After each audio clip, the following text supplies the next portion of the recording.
Assalamualaikum warahmatullahi wabarakatuh. Waalaikumsalam warahmatullahi wabarakatuh. Alhamdulillahirabbil alamin. Wassallallahu ala sayyidina Muhammadin nabiyyi wa alihi wasallam wa sahabati ajma'in. Amma ba'du.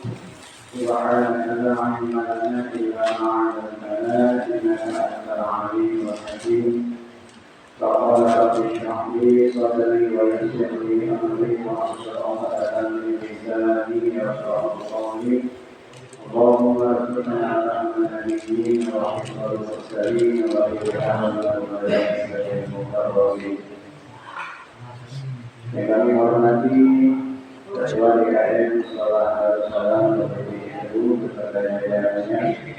Yang kami hormati Ketua Majelis Salam Salam Bapak Kalian Sunandar, kami hormati Ketua SK02, RW09, Bapak Syafii, serta para orang tua, para jemaah yang senantiasa kita hadir, kami dimanfaatkan berkat kita semua dengan kerahman Allah Subhanahu wa Ta'ala. Syukur alhamdulillah kepada Allah Subhanahu wa Ta'ala, salawat dan salam kita sampai kepada Nabi Muhammad sallallahu alaihi wasallam.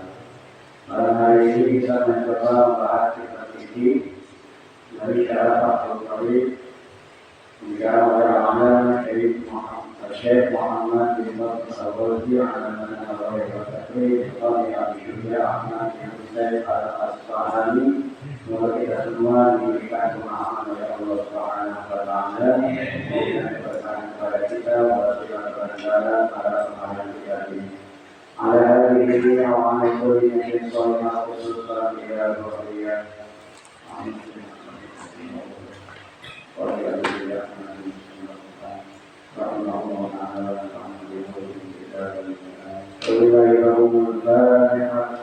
أعوذ بالله من الشيطان الرجيم. بسم الله الرحمن الرحيم.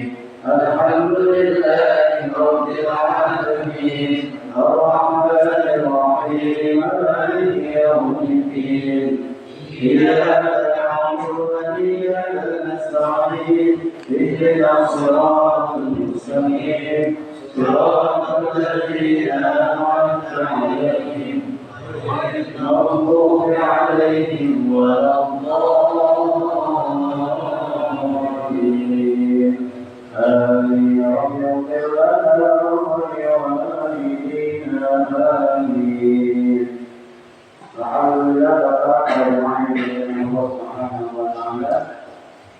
Ketika kita melihat menyaksikan bahwa setiap yang hidup pasti mengalami yang namanya kematian.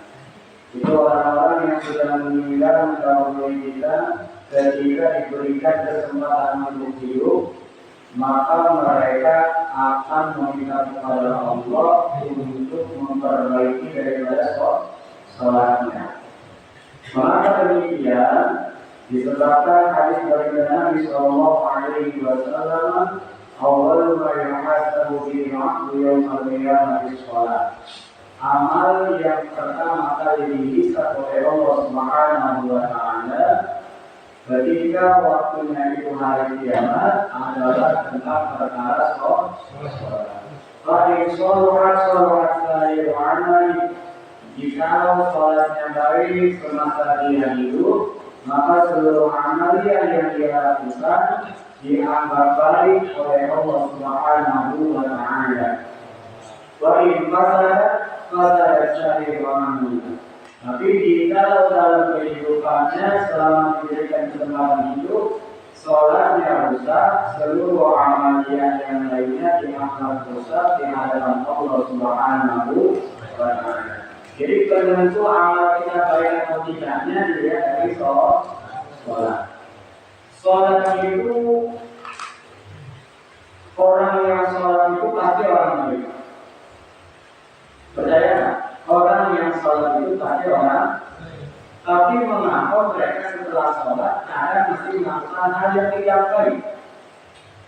Jelas dalam diri. Orang yang sholat itu dia adalah orang yang baik. Jadi jangan nyalahin orang sholat. Orang mau sholatnya bagaimanapun dia baik.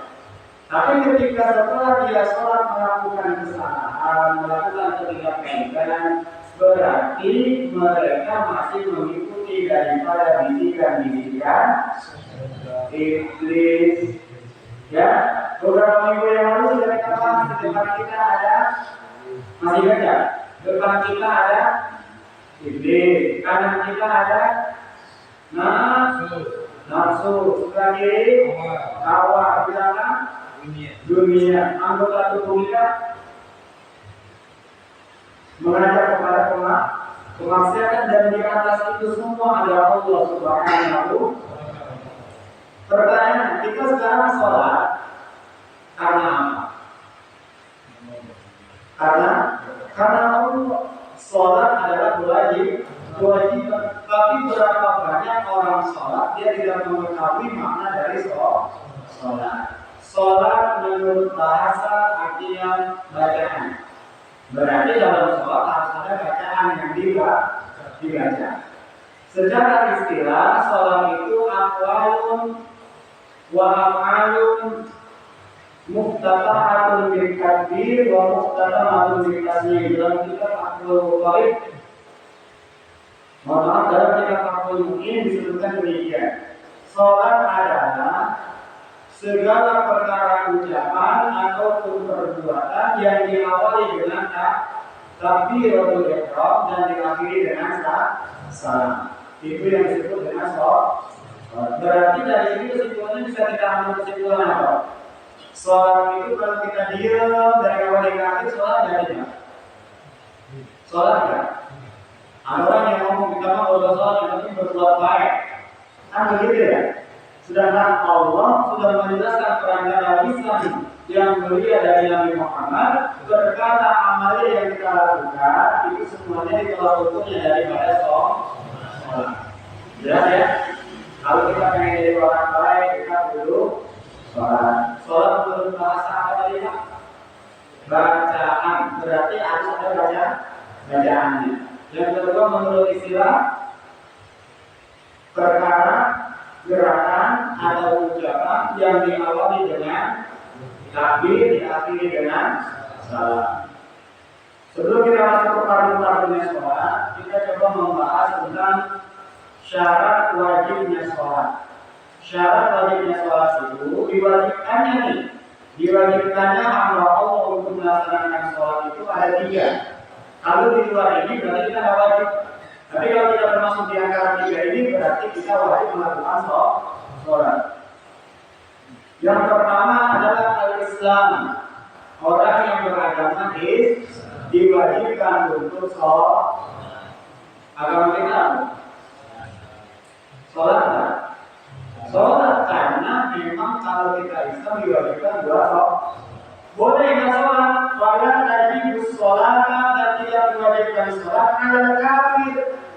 Bagi orang kafir adalah kafir asli. Jadi orang kafir itu tidak diwajibkan sholat. Sehingga baginda Nabi menyatakan man taraka sholat an-na'ami dan bahwa kafir. Siapa yang meninggalkan sholat secara sengaja, dia dalam golongan orang kafir. Jelas sampai sini? Bahaya nggak tuh mengabaikan sholat? Bahaya tidak? Bahaya.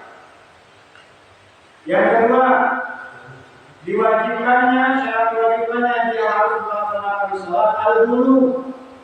Bulu di sini bukan yang hitam. Kan sering kita ngomong ya kalau dalam itu dimana bulu gitu ya. Al-bulu di sini artinya telah sampai. Sampai apanya? Sampai apanya nih?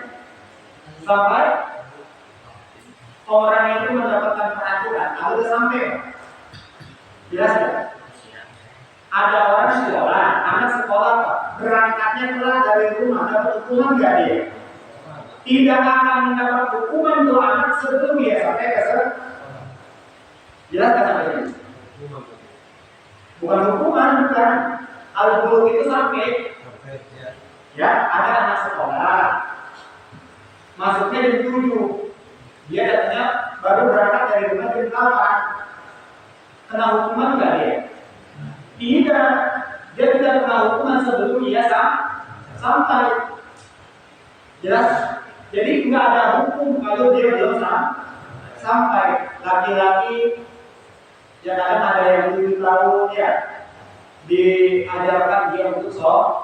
Kalau wanita 9 tahun atau yang sudah menstruasi, anak kita yang perempuan diperhatikan, karena yang usia 9 tahun karena sudah ada yang maka itu sudah masuknya kata dulu setelah sampainya kewajiban.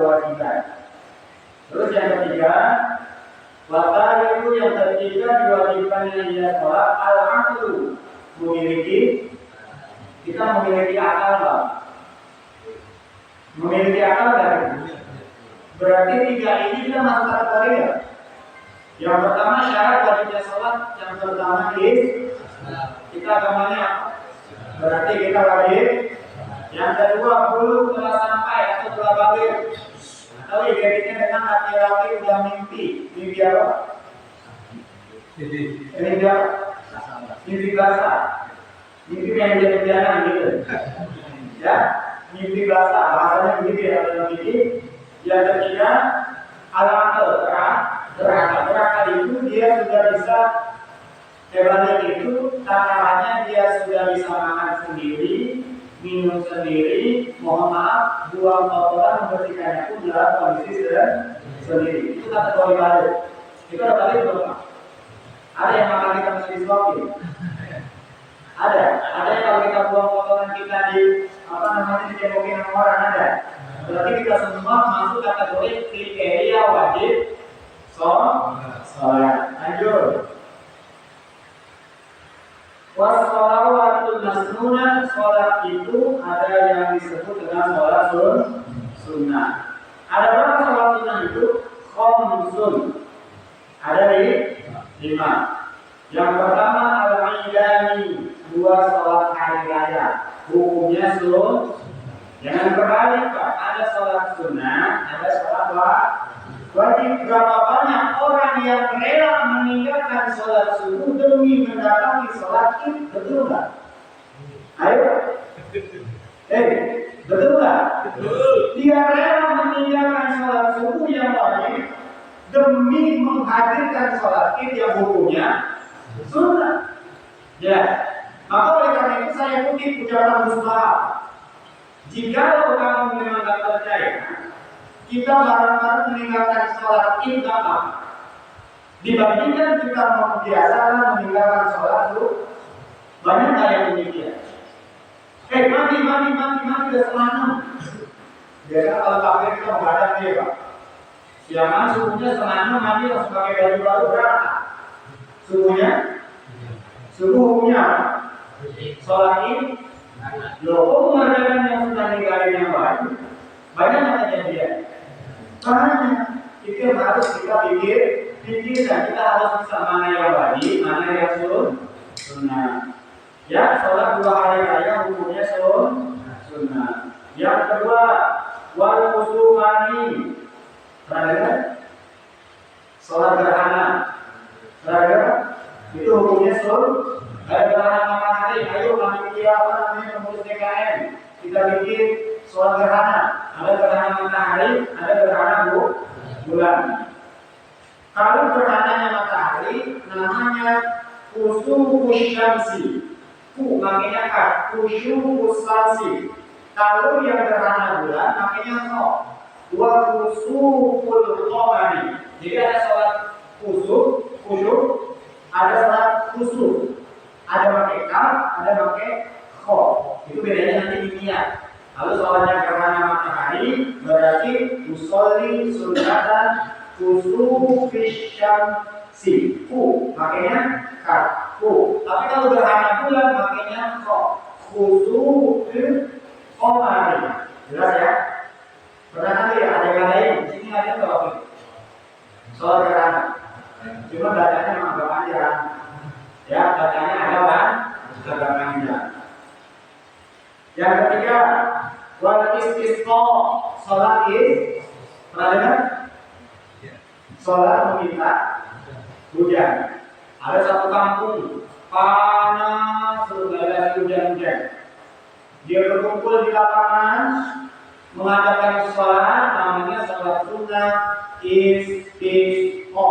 Sholat tujuannya meminta hujan.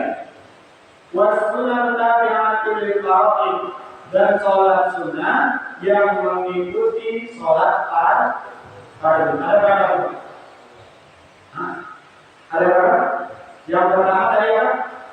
Sholat dua hari raya. Yang kedua, sholat gerhana matahari. Ketiga, istisqa. Yang keempat,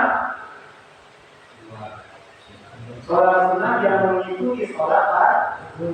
Jelas tak maksudnya? Sholat zuhur sebelum wajibnya ada sunnahnya.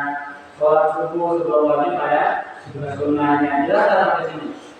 Jadi ada 5 sholat sunnah. Selanjutnya,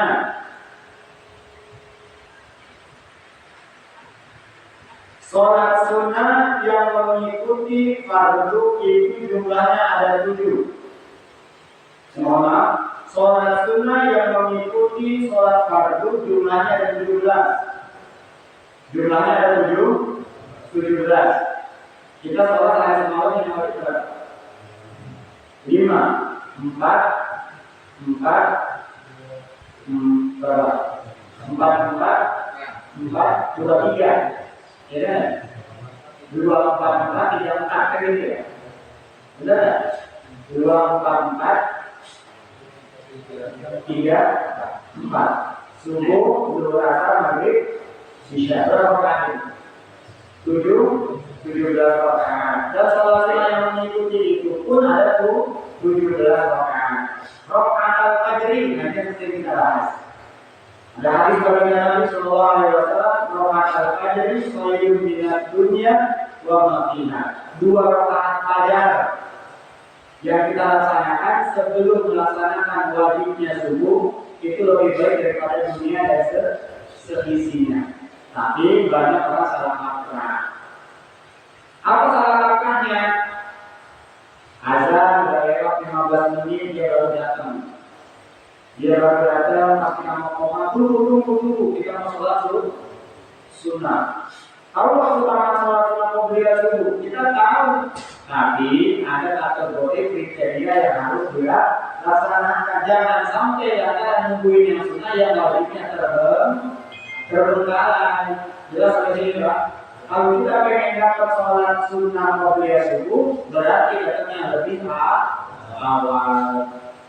Ya, 2 rakaat fajar, yaitu 2 rakaat sebelum sholat subuh. Dan kita ada sholat sunnah setelah sholat subuh. Jelas ya? Wa arba'u qabla zuhur. Wa arba'u qabla zuhri. 4 rakaat sebelum zuhur. Wa raka'atan min ba'dahu, dan 2 rakaat setelah sholat zuhur. Wa arba'u qabla asri. 4 rakaat sebelum sholat asar. Tidak ada sholat sunnah setelah sholat asar. Wa raka'atan min ba'da maghrib. 2 rakaat setelah maghrib. Makanya ada orang itu istilah maghrib itu ada qobliyahnya atau tidak? Itu dilihat dari situasi, Pak. Ya, ini mau sholat asar, habis azan maghrib, misal azan maghrib, kalau ada yang sholat sunnah, tidak apa-apa. Walaupun dalam kitab belum maghrib tidak disebutkan sholat sunnah qobliyah maghrib. Jelas ya? Jangan permasalahkan. Dalam kitab belum maghrib misalnya begitu. Tidak ada sholat sunnah qobliyah maghrib. Nah, saya tanya, Bapak kalau habis azan maghrib sholat qobliyah? Qobliyah? Qobliyah itu kan baru masuk sholat kan? Di sini disebutkan kan? Mana dari? Lihat sikon, lihat kondisi Di sebuah kejadian Pak, ada orang yang lagi sholat qobliyah maghrib, ada yang datang gitu, gak ada qobliyah maghrib, begitu. Ingat, amal yang paling utama itu adalah menjaga perasaan orang lain. Ya, ketika ada yang qobliyah maghrib, biarkan gak apa-apa. Kalau waktunya memang masih memungkinkan. Kenapa dalam kitab Bukhari tidak disampaikan sholat qobliyah maghrib? Dikhawatirkan waktu maghrib itu pendek. Datang orang sholat qobliyah, ini kan dia masuk rakaat 2, datang lagi aku sholat qobliyah, kan waktu lagi itu. Dia datang rakaat kedua pengen habis, datang lagi aku kan masih ada yang sholat qobliyah lagi, sehingga waktu maghribnya habis. Kehati-hatian inilah ulama fikih sehingga sedekah itu diajarkan kita memahami dalam konteks sholat sunnah. Jadi sholat itu kan semuanya kita ada aturan waktunya. Warakatan ibadah maghrib 2 rakaat setelah maghrib, wa salatu ba'da isyai 3 rakaat setelah salat isya. Ya kata bisa. Oh 3 rakaat setelah salat isya. Kalau setelah salat isya berapa rakaat? Tapi di sini sebenarnya 3. Hah? Oh kalau oke udah tahu sih. 2 rakaatnya ba'da isya. Yuhiu biwa'idatin min huna, 1 rakaatnya diambil sholat witir. Makanya Bapak jangan heran. Waktu itu saya kalau masalah berangkat ke daerah Serang sholat di salah satu pondok pesantren, setelah sholat isya berjamaah sholat Fatiha, tapi sholat Fatiha langsung sholat witir. Itu orang yang nggak biasa sempat heran juga itu. Sholat apa lagi nih? Witir kan harusnya malam hari kan begitu ya. Isya itu malam apa siang? Mana? Jadi Bapak, sholat witir itu sholat yang paling dicintai. Kenapa? Innallaha al-witr wa yuhibbul witr. Allah itu ganjil dan Allah mencintai bilangan-bilangan yang ganjil. Witir ganjil apa tidak? Ganjil. Sedikit-dikitnya melaksanakan sholat witir 1. Kita nih misalnya sholat tarawih, kita sholat witir berapa rakaat? 3 kan? 2 rakaat salam, baru 1 lagi sholat witir. Jelas ya, paling sedikitnya 1 rakaat setelah sholat isya.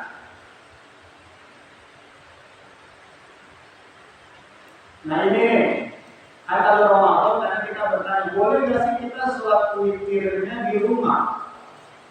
Ya kan, karena kita menyambut tahajud misalnya gitu ya Pak. Boleh nggak? Boleh, tapi jangan witir lagi. Ganjil atau ganjil jadinya sunnah.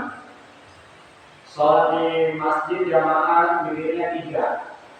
Di rumah tahajud witir lagi 3, jadi berapa? Witir bukan? Bukan. Witir itu ganjil. Witir itu ganjil. Jelas tak? Paling sedikit 1 rakaat, paling banyak berapa rakaat? 11. Nah ini kan banyak yang bilang bahwa ada terawih yang 8 rakaat, yang 11 rakaat, yang 8 rakaat, ada kan begitu loh. Ada yang mengatakan pendapat bahwasanya Nabi itu kalau sholat witir 11 rakaat. Jadi orang yang melaksanakan sholat tarawih 8 rakaat 3 witir itu baru witirnya itu katanya begitu. Ingat saya mengatakan bahwasanya tidak ada orang yang salah mengerjakan sholat. Jelas ya? Yang 11 rakaat bagus, yang 23 yang jelek nah jelas sampai sini ya? Jelas ya? Jadi jangan salah-salah. Yang 1 rakaat paling sedikit, paling banyaknya 11 rakaat dalam melaksanakan ibadah sholat witir. Kata waktunya sholat witir, bahwa tubuh pada sholat isya, waktunya setelah sholat isya, waktunya maghrib sampai masuk waktunya sholat subuh, sebelum sholat subuh. Pada waktu qabla isya amidan aw sahwan. Nah ini yang harus digarisbawahi.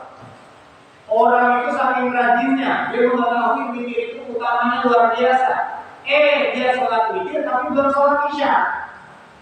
Dia sholat witir tapi dia belum sholat isya. Disebutkan dalam kitab ini amidan aw sahwan. baik secara sengaja atau dalam kondisi lupa, maka sholat ini dikatakan lam ya'tadu bih. Tidaklah sholat witirnya itu diterima. Jelas tak? Bukan tak beda kalau misalnya ketika witirnya dulu tidur baru sholat isya. Dalam kitab Al-Qadir dikatakan hal yang demikian, maka bahasanya kita ini ditolak. Ditolak itu artinya apa? Tidak baik. Maksudnya apa? Lakukan yang wajib dulu, baru tambahkan sempurnakan yang wajib dengan yang sunnah. Jangan mengerjakan yang sunnah, tapi meninggalkan yang. Jelas sampai sini? Jelas ya Pak ya? Nah, kita masuk langsung ke rukun sholat. Ini kemarin kita menggunakan kitab Fathul Niada. Rukun sholat itu ada 17. Dalam kitab Al-Qadir, rukun sholat itu ada 18. Sengaja saya menggunakan kitab yang berbeda. Sehingga waktu nanti ketika ditanya rukun sholat ada berapa? 17, betul. 18, betul. 13, betul. Semuanya adalah kitab fikih. Mengapa beda-beda? Itu hebatnya ilmu. Jelas ya? Orang yang sering nyalahin berarti belajarnya belum sampai. Kemarin kita bahas dalam kitab Sapi yang Munajat misalnya. Sapi yang Munajat, ya. Itu disebutkan rukun sholat ada 17. Sekarang kita gunakan Fathul Qadir. Rukun sholat ada berapa? 18. Kok beda? Mana yang benar? Semuanya benar. Ya, memang yang namanya ulama berbeda pendapat itu boleh. Boleh nggak berbeda pendapat? Boleh. Yang nggak boleh saling menyalahkan. Yang pertama an-niyah. Rukun sholat yang pertama itu membaca niyah. Nah, niyah itu apa Pak? Wahiyah dan ada niyah qasdu syai'in muqtarinan bi fi'lihi. Maksud untuk mengerjakan sesuatu yang berbarengan. Ya, saya ulang. An-niyatu wahiyah niyah adalah qasdu syai'in muqtarinan bi fi'lihi. Maksud menyegerakan sesuatu yang berbarengan dengan sesuatu. Maka niat sholat dari rumah udah niat belum? Udah, tapi pas nyampe sholat jamaah nggak niat lagi, udah niat belum? Tertolak kan? Dengan pengertian niat tersebut. Niat itu maksud mengerjakan sesuatu yang berbarengan atau yang dibarengi. Yang dibarengi dengan pekerjaannya atau perbuatannya. Wa ma'aluha fil qalbi, tempatnya niat adalah di hati. Makanya takbirnya adalah kan Allahu Akbar. Itu kita sambil membaca ini. Kalau kita baca niat sama sholatnya. Anda niat dari rumah. Anda niat dari rumah. Dicatat niat dari kita. Dicatat, tapi mengenai perkara ini, niat itu adalah muqtarinan bi fi'li. Muqtarinan bi fi'li itu berbarengan. Ya, angkat tangan Allah, mulutnya mengucap Allah, hatinya mengucap niat. Jelas kan? Jelas? Oh, saya belum bisa karena dalam sholat itu kita diajarkan yang namanya konsentrasi. Itulah mengapa pembahasan sebelumnya saya mengatakan hanya orang sombong yang tidak membutuhkan pertolongan Allah. Hanya orang sombong. Ketika kita dalam kondisi mau sholat aja kita harus memohon perlindungan sama Allah. Karena berapa banyak orang sholat tapi dia dikatakan belum sholat. Dia sholat tapi nggak baca nih. Apa aja? Allahu Akbar, kapan niatnya? Kan saya berniat di rumah. Atau saya kan berniat di depan pintu. Saya kan berniat ketika sambil jalan. Dicatat nggak niat itu?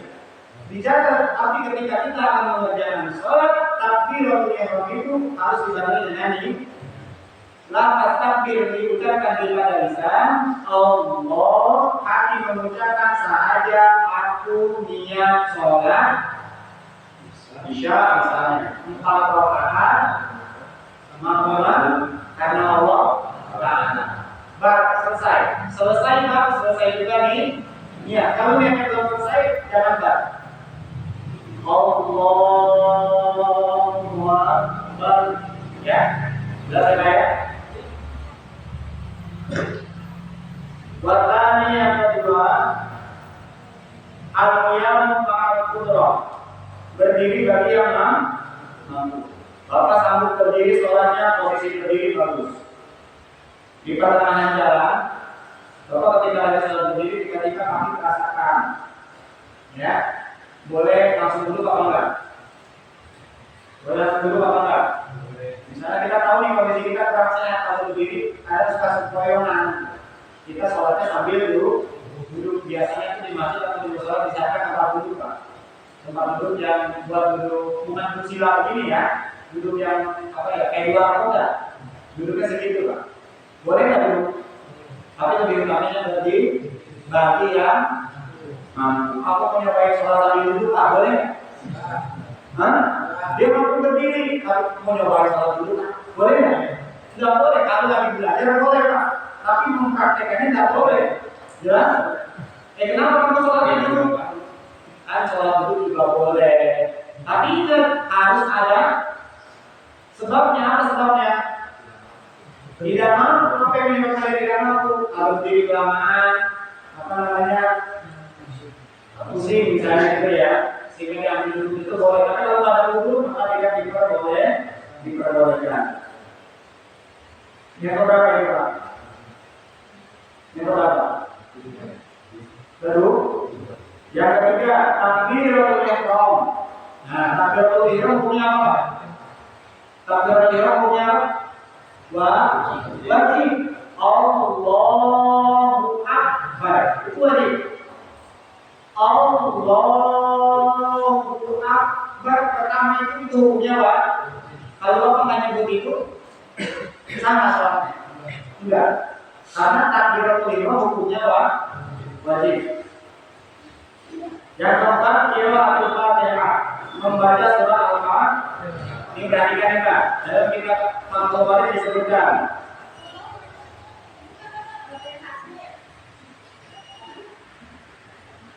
baik sholat fardu maupun sholat sunnah diwajibkan membaca Bismillahirrahmanirrahim. Diwajibkan membaca Bismillahirrahmanirrahim dalam surat Al-Fatihah. Jelas? Jelas apa? Bismillah diwajibkan. Kalau ta'arufnya disunahkan. Alhamdulillah. Bismillahirrahmanirrahim. Baliknya dijaharkan harus orang waktu jahat. Kamilatan dengan secara sempurna. Saya ulang, yang pertama rukun sholat itu membaca ini. Yang kedua berdiri bagi yang mampu. Yang ketiga takbiratul. Yang keempat membaca surat apa? Diwajib awal mulanya basmalah. Yang kelima ar-ruku. Berarti setelah Al-Fatihah setelah sunnahnya hukumnya sunnah. Ini kadang pasti permasalahan lain. Imam bacaannya keliru, dipermasalahin deh.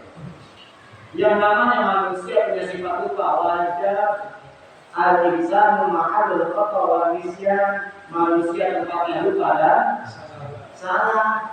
Kalau mereka tidak punya lupa, manusia tempatnya lupa. Sehingga sering banget yang namanya pura-pura lupa.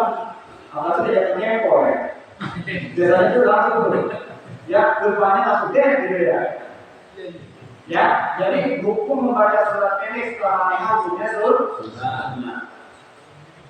Kalau misalnya yang terima ar-ruku, yaitu ruku. Yang keenam, tumakninatu fi. Tumaknina di dalam ruku. Ingatkan, tumaknina diharuskan atau diwajibkan. Bacaannya? Bacaannya gerakannya wajib. Tumaknina itu gimana Pak? Berhenti sejenak, sekiranya kita membaca kalimat Subhanallah, Allahu Akbar. Sallallahu alaihi wasallam, Allahu Akbar. Adanya salat itu kan salatnya sama. Banyak kan pertanyaan begitu kan? Kalau dalam masuk Ramadan biasanya pertanyaan itu muncul. Ya. Yang ke berapa tadi? 6 tumanina dalam ruku. Tadi kan yang kelima ruku. Yang ke-6 tumanina dalam ruku. Yang ke-7 ar-rafu, mengangkat atau bangkit dari ruku, disebutnya yang tidak rukunya apa Pak? Wajib. Yang ke-8 tumanina dalam tidak. Jadi kalau badan kita belum sempurna berdiri setelah ruku, kita nggak boleh sujud dulu Pak. Ya. Allah, ini badan belum tegak. Badannya harus tegak dulu. Tumanina itu artinya sempurna. Sallallahu liman hamidah. Baru dia turun Allah jelas. Tapi kalau belum sempurna, sallallahu liman hamidah Allah sempurna nggak ya? Banyak yang saat demikian kan? Bangkit dari ruku yang tidaknya belum sempurna. Sempurnanya yang tidak itu posisi kita berdiri tegak lagi. Berdiri tegak, jelas ya Pak? Berdiri tegak berarti sudah sempurna yang tidaknya, tumanina yang tidak, baru kita bisa melaksanakan rukun yang selanjutnya, yaitu sujud yang ke-9, yang ke-10 tumanina dalam sujud. Ya, sujudnya jangan terburu-buru. Sujudnya itu hukumnya 2 kali, marratayn fi kulli rak'atin. 2 kali di setiap rakaat. Kalau rakaat yang 4 berarti sujudnya berapa kali? 8 kalau sholat 3, 6 kali kalau sholat 2, 4 kali. Yang ke-10 tumanina di dalam sujud. Yang ke-11 al-julus supaya sajadah ini duduk di antara 2 sujud, hukumnya wajib. Yang ke-12 tumanina dalam duduk di antara 2 sujud. Yang ke-13 duduk akhir. Duduk tasyahud akhir. Berarti tasyahud awalnya langsung ya? Tidak Pak. Tasyahud awalnya langsung ya? Tidak. Berarti tasyahud awal nanti bukan di ruku tapi di sunnah arba'ah. Bukan berarti tidak harus dikerjakan. Jelas ya? Nanti insyaallah ada penjelasannya. Setelah duduk di antara 2 sujud, yang ke-11, yang ke-12-nya tumanina dari duduk di antara 2 sujud, ke-13-nya duduk tasyahud akhir. Yang ke-14-nya at-tasyahhadu fi, membaca tasyahud akhir. Duduknya wajib, membacanya juga jelas ya. Tadi kan rukunya wajib, bacaan rukunya. Yang tidaknya wajib bacaan yang tidaknya. Tapi ketika tasyahud akhir, duduknya wajib, bacaannya pun. Jangan berpikir ada bacaan dan Fatihah rukunya sunnah. Karena membaca tasyahud akhir rukunya wajib. Wa aqallu tasyahud dan sedikit-sedikitnya tasyahud itu at-tahiyyatu lillah. Assalamu alayka ayyuhan nabiy wa rahmatullahi wa barakatuh. Assalamu alayna wa ala ibadillahis shalihin. Asyhadu an la ilaha illallah wa asyhadu anna Muhammadar Rasulullah. Itu sedikit-sedikitnya sampai situ. Saya ulang. Paling sedikitnya membaca tasyahud itu at-tahiyyatu lillah. Assalamu alayka ayyuhan nabiy wa rahmatullahi wa barakatuh. Assalamu alayna wa ala ibadillahis shalihin. Asyhadu an la ilaha illallah wa asyhadu anna Muhammadar Rasulullah.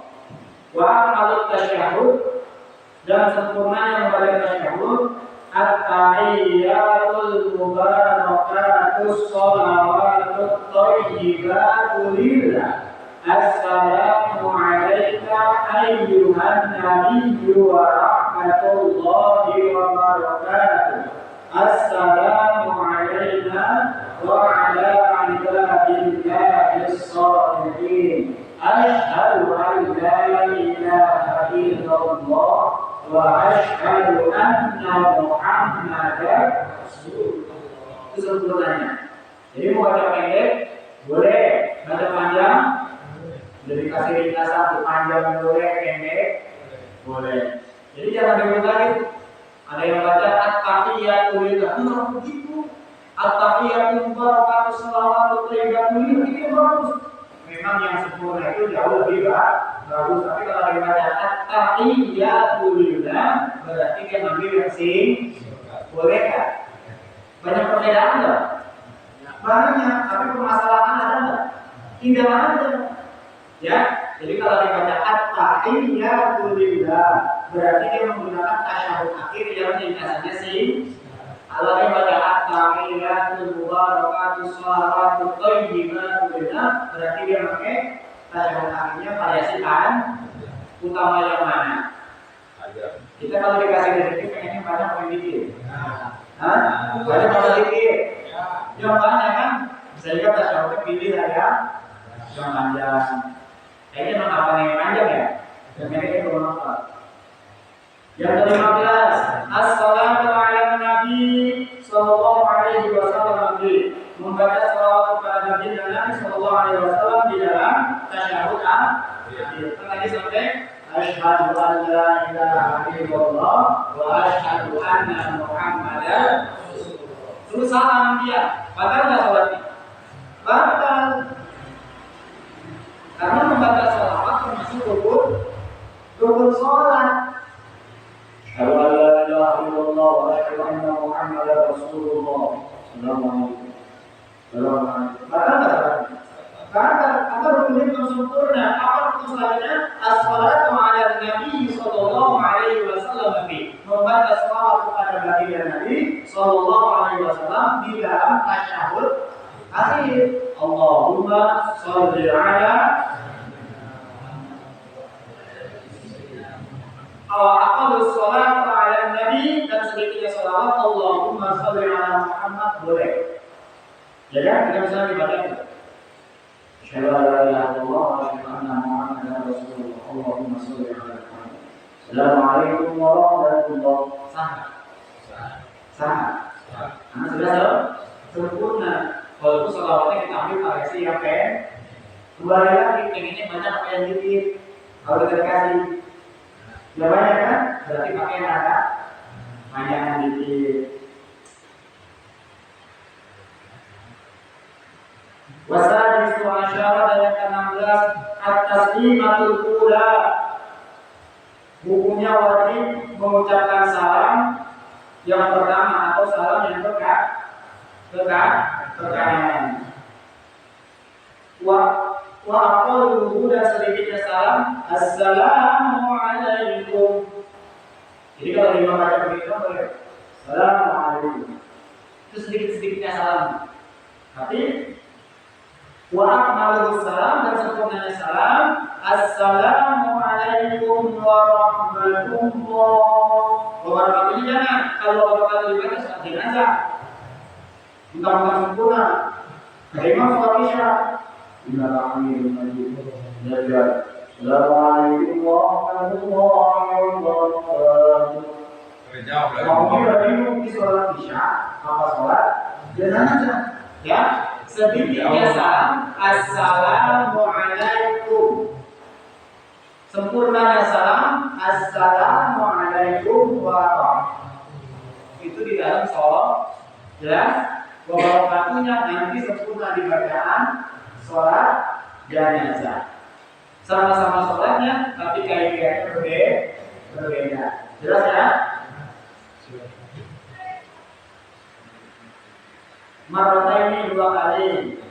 Yamina wa shimala, kanan dan kiri. Wajib itu sebelah kanan. Atau salam yang pertama itu yang wajib, salam yang kedua yang sempurna.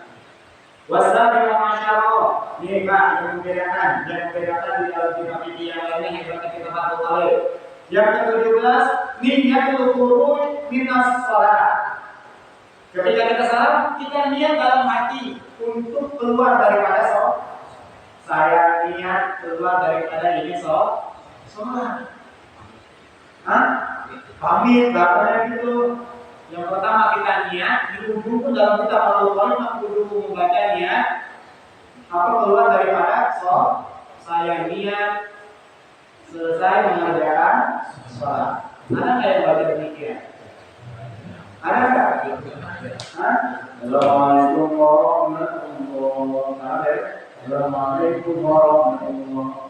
Bacanya nanti lagi saya niat, jangan ya, itu tetap di dalam. Semuanya itu terbiasa karena dibiasakan. Jadi kalau belum biasa, itu tidak akan terbiasa. Terus yang ke-18, tartibul arkan. Tertibnya akan rukun-rukun sholat. Maksudnya tertib itu apa? Sempurna secara berurut. Berdiri dulu baru ruku, habis ruku boleh langsung sujud? Tidak, yang kita dulu ya. Jadi tumanin itu artinya sempurna. Kita berhenti sejenak, kurang lebihnya membaca kalimat subhanallah. Biasanya ada yang mau bertanya nggak? Masalah sholat. Saya mau tanya di Ustaz, Ya. sholat Idul Fitri kan sunnah. Nah, Sholat subuh kan wajib. apa? Sholat subuh kan wajib ya. Dan meninggalkan sholat subuh tapi dia melaksanakan Idul Fitri itu sholat Idul Fitri nggak kita datang nggak apa-apa ya? Bisa boleh ya? Ya. Di sini saya Tadi kan terakhir. dari sini saya membahas masalah wajib dan sunnah bukan untuk meremehkan sunnah ya Pak ya. Dari bawah. Sunnah itu artinya kemuliaan. Ya, kemuliaan itu bisa kita dapat ketika kita menjalankan perintahnya. Terkadang kita lupa. Ketika Nabi Musa dikejar oleh Raja Firaun, yang tujuannya Firaun itu meminta Nabi Musa untuk dibunuh, apa yang terjadi? Apa yang terjadi?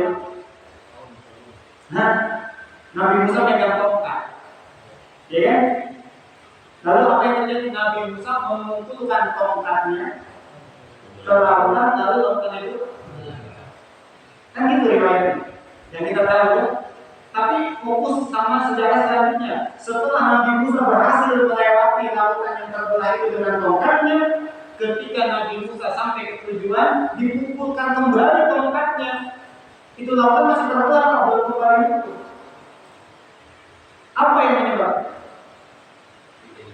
Berarti yang hebat bukan tongkatnya Nabi Musa. Jelas nggak? Ya Allah, bagaimana ini? Tapi saya pukul bisa kita selamat, ini belum sampai, kenapa masih kejar kita? Apa kata Allah? Wahai Musa, ingat, bukan tongkatmu yang memiliki kekuatan hebat, tapi ketika itu engkau terjebak dalam lautan, engkau meminta perlindungan kepada Allah. Wahai Allah, bagaimana nasib kami untuk meninggikan kalimat tauhid? Melibatkan Allah sehingga Nabi Musa mendapatkan perintah. Apa perintahnya? Idrib bi asofal hajar. Pukulkan lautan itu dengan tongkatmu. Jadi tongkatnya Nabi Musa apa perintah Allah Pak yang hebat? Pulang dari sini nyari tongkat apa nyari perintah? Ayo. Yang hebat bukan tongkatnya tapi perintahnya. Karena Nabi Musa berlindung kepada Allah, memohon kepada Allah, Allah memberikan perintah kepada orang yang menjalankan perintah.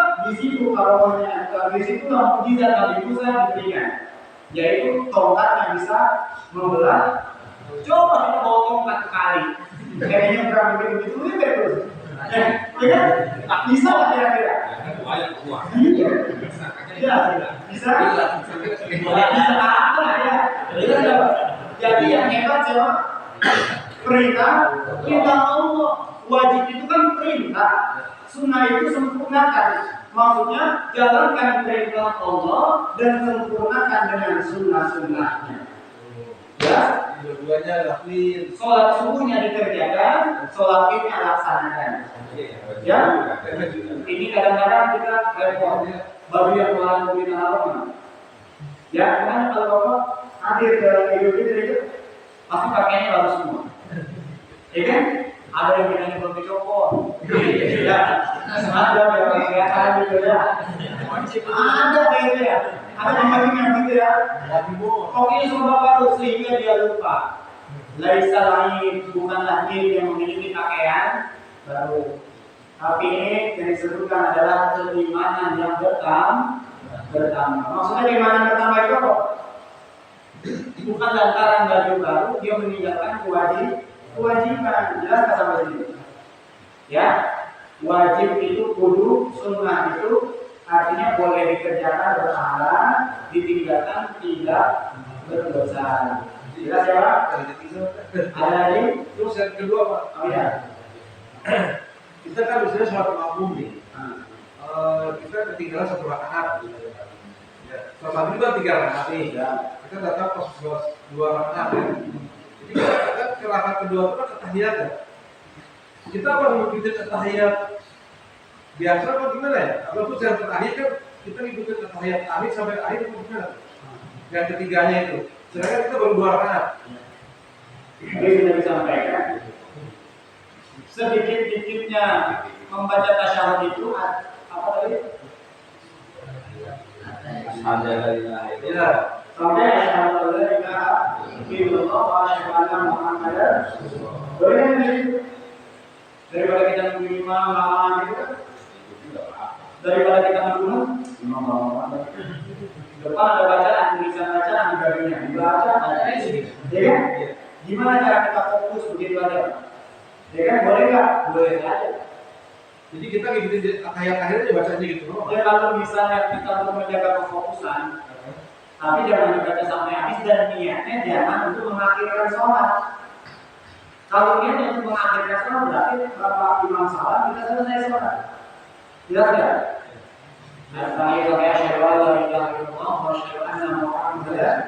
Kita fokus pada kita tempat sujud. Lantaran imamnya kelamaan, apa kita bacain? Ya kan? Apabila keluar dari lisan, nanti kalau keluar dari lisan bahasa Indonesia, maka dia membatalkan sholat. Membatalkan sholat. Jelas dong?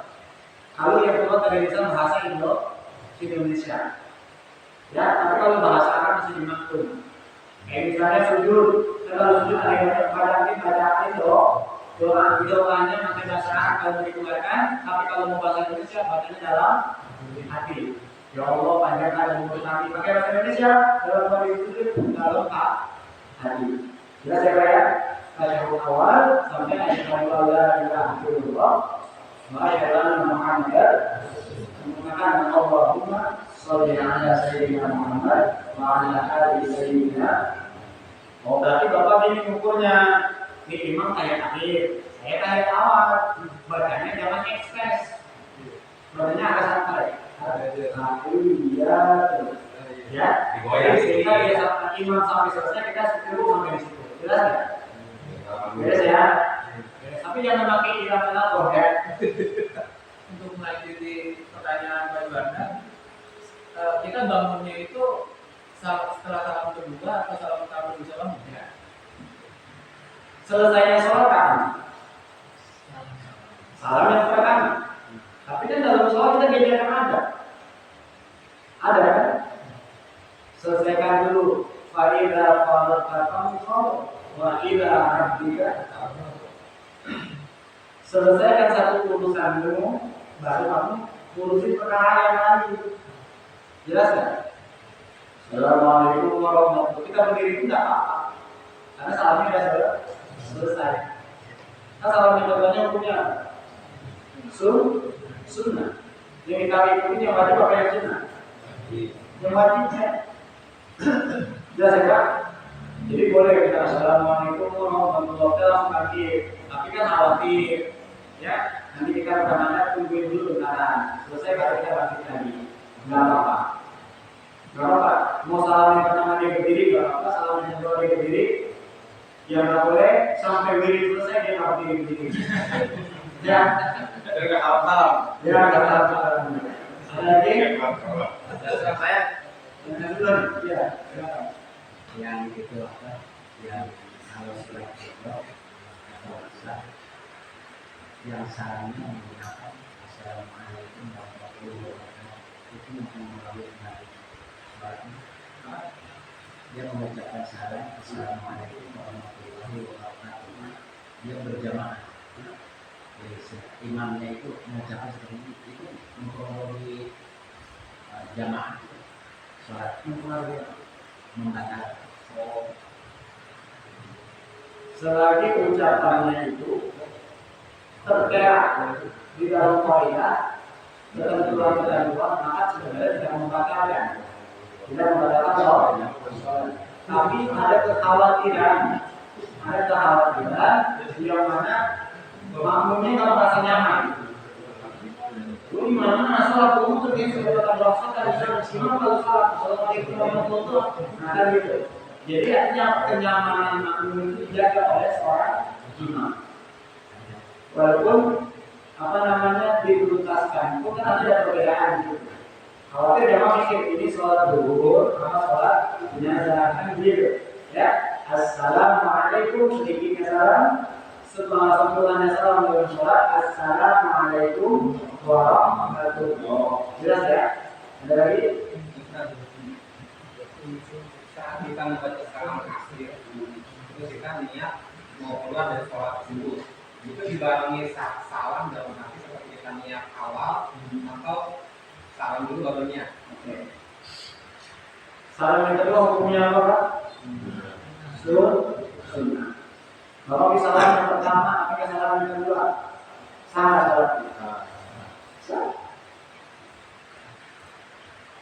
Bapak salam yang pertama, lalu baru gitu kan? Sah saja. Cuma kan kita nggak punya adat gitu kan? Imam jangan mulai ketinggian gitu. Ditanya, kok imam di salamnya cuma sekali? Gimana lu ngaji? Jangan begitu Pak. Ya jangan begitu. Sempurnakan salamnya gitu kan? Assalamualaikum warahmatullahi wabarakatuh. Assalamualaikum warahmatullahi wabarakatuh. Ya kan? Atau diperbolehkan dia niat berbarengan. Karena tadi niat itu berbarengan ya. Berbarengan. Kalau mau niat itu berbarengan berarti kan harusnya niatnya itu sebelum salam yang pertama. Kan itu. Karena salam yang pertama itu menandakan dia sudah akhir daripada sholatnya. Assalamualaikum warahmatullahi wabarakatuh. Assalamualaikum warahmatullahi wabarakatuh. Saya niat keluar daripada sholat. Baru itu ketika kita keluar daripada sholat itulah banyak ujian nyampe kepada kita. Banyak cobaan nyampe yang ingin mencoba kita. Sehingga setelah sholat, setelah kita niat saya niat keluar daripada ini sholat, kita diperintahkan untuk membaca istighfar. Jelas ya? Istighfar. Astagfirullah. Alhamdulillah. Lagi? Ada beberapa yang perlu dijelaskan. Yang pertama, kalau kita berpakaian jalan terus pakaian kita najis, hanya itu yang kita pakai. Di situ kita melewati 3 sholat fardu. Itu hukumnya setiap hari. Yang kedua, bagaimana sholat hukumnya berbeda. Sholat itu adalah tiap agama. Nah, terkadang kita bisa waktu yang kita kerjakan misalnya sholat asar, saya sudah sholat pun ya. Kita pasti tidak bisa pada saat maghrib sudah itu. Apakah itu termasuk munafikan yang menunjukkan dia agama? Yang ketiga, yang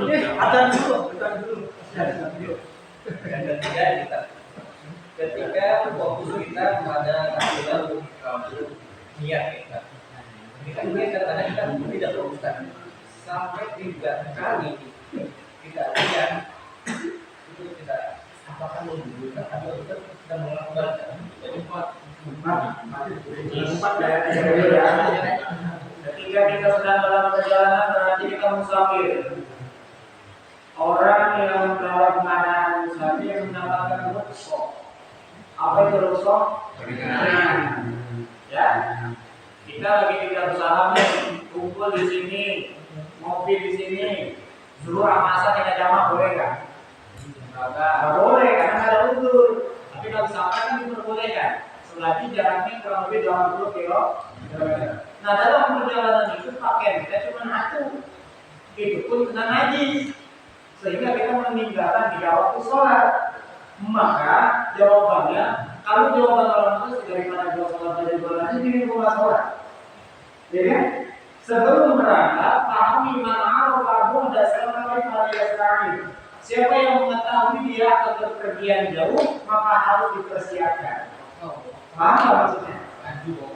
Paham nggak? Kita mau pergi jauh, baju kita satu-satunya. Suatu saat bakalan kita kena kecelakaan. Kalau naik motor kan kadang begitu, Pak. Ya kan? Saya aja kadang-kadang kalau mau mengisi pengajian habis hujan begini nih, lewat di kopi kan luar biasa itu, Pak. Kita udah pelan mau terus aja. Air congeran kan itu. Najis nggak? Boleh nggak saya sholat? Menangi mami lagi? Boleh nggak? Gimana caranya? Kita bawa salin, bersih ya. Apa? Kan kalau udah nyampe kita nggak mungkin, Pak. Maaf ya, bagi pernah najis. Kan nggak mungkin ada nggak yang pernah ngomong begitu? Nggak ada. Sehingga sholat itu tanda orang beriman. Yang tahu hanya dia sama Allah, yang tahu pakai dengan najis sama beda, dia diri kita, ya kan? Yang mengabaikan itu terkadang diri kita sendiri, ya kan? Sehingga dikatakan wala takunu kalladzina nasallaha fansahum anfusahum ulaika humul fasiqun. Jangan sekali-kali kamu menjadi orang yang melupakan Allah. Maksudnya melupakan Allah itu apa? Waktunya sholat. Kita mau berangkat jauh, lalu kita ingat ada waktu sholat. Kalau misalnya bajunya cuma satu, di kalau kita kena najis, berarti kita harus bawa pakaian yang lain. Misalnya celananya berarti kita mau sarung di jok. Bajunya berarti kita pakai apa namanya, salinan dan salinan. Bisa saya ya? Ya, bisa. Ya, ini kita juga berdoa kan. Misalnya kita pakai, tapi pada saat di dalam kita itu ya ada sesuatu yang ya ada dari tertahan nih. Kita ditol, kita kecilan, tapi kita nggak sekitar. Oke, Itu nggak ada salinan lagi. nggak ada salinan. Udah kotor gitu. Kita tidak tahu. Di sini saya akan mengatakan dibolehkan meninggalkan baju. Ketika mohon maaf, kita punya celana dalam, lalu celana dalam itu terkena air kencing kita kan najis tuh. Berarti gimana kondisinya? Dilepas. Dilepas. Celana yang terkena najis tidak boleh dipakai untuk sholat. Biasanya celana dalam ya, kepercikan air demikian gitu. Gimana? Lepas pakaiannya dipakai satu masjid atau musola, aman? Aman ya?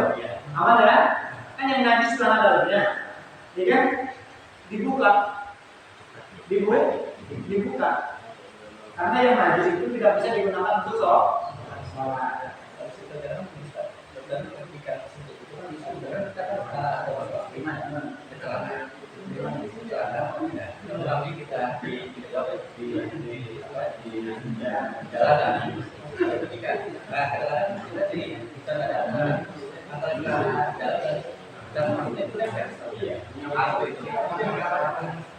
Karena saya bilang, kalau kita ragu baju kita terkena najis atau tidak, kita lepas kena najis, kita cari apa pakaian yang disiapkan. Makanya masuk dari musola biasanya mempersiapkan sarung, ya, atau mukena biasanya kan gitu.